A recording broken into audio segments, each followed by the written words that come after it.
Have you ever felt like you were in a situation so difficult, so impossible, that you didn't know where to turn?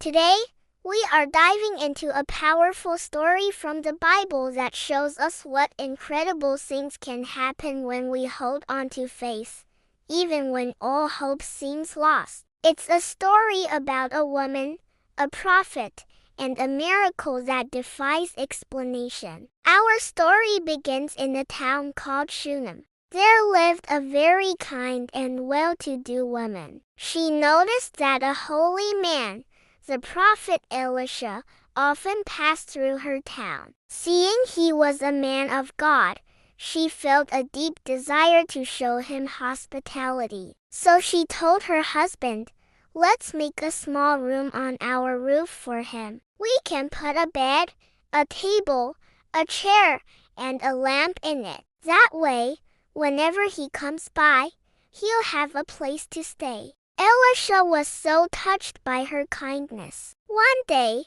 he wanted to repay her. He called her and asked, "You've gone to all this trouble for us. What can I do for you?" The woman, humble and content, replied that she had everything she needed. But Elisha's servant, Gehazi, noticed something. He said, "She has no son, and her husband is old." So Elisha called her again and made a stunning promise. He said, "About this time next year, you will hold a son in your arms."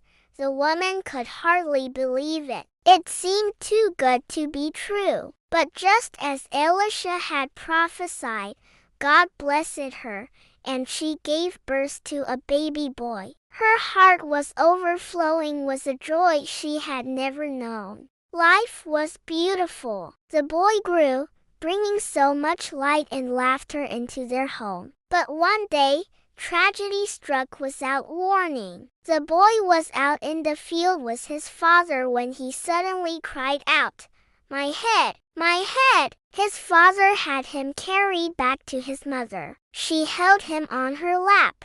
But by noon, her beloved son had died. Can you imagine the devastation? The child she had longed for, her miracle baby, was gone. Most people would crumble in despair. But this woman was different. Her faith was extraordinary. Instead of panicking or weeping uncontrollably, she acted with incredible composure and a deep, unshakable trust in God. She gently carried her son's body up to the room they had built for Elisha and laid him on the prophet's bed. Then she closed the door and went to her husband. She said, "Please send me one of the servants and a donkey so I can go to the man of God quickly and return." Her husband was confused. "Why go to him today?" he asked. "It's not a special festival." But she simply replied, "It will be all right." Her faith was her shield. She saddled the donkey and instructed her servant, "Lead on. Don't slow down for me unless I tell you." She raced toward Mount Carmel, where Elisha was. When Elisha saw her in the distance, he knew something was wrong. He sent his servant Gehazi to meet her. Gehazi asked, "Is everything all right with you, your husband, and your child?" And even in her grief, her faith-filled answer was, "Everything is all right."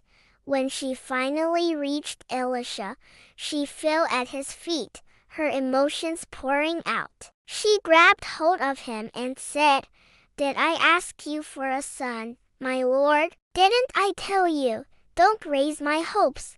Elisha understood immediately. The son he had promised her was in trouble. He quickly sent Gehazi ahead with his staff, telling him to lay it on the boy's face. But the mother's faith was in the God of the prophet, not the prophet's staff. She refused to leave Elisha. "As surely as the Lord lives and as you live," she declared, "I will not leave you." So Elisha got up and went with her. When they arrived back at the house, Gehazi met them with bad news. "The boy has not awakened," he said. The situation looked bleak. Elisha went into the room where the boy was and shut the door behind him. He was alone with the child and his God. Elisha prayed. He stretched himself out on the boy's body, mouth to mouth, eyes to eyes, hands to hands. As he did this, the boy's body began to grow warm. Elisha got up, walked around the room, and then stretched himself out on the boy again. This time, the boy sneezed 7 times and opened his eyes. He was alive! Elisha called the Shunammite woman. When she came in and saw her son, alive and well, she fell at Elisha's feet in gratitude. Then she picked up her son and went out,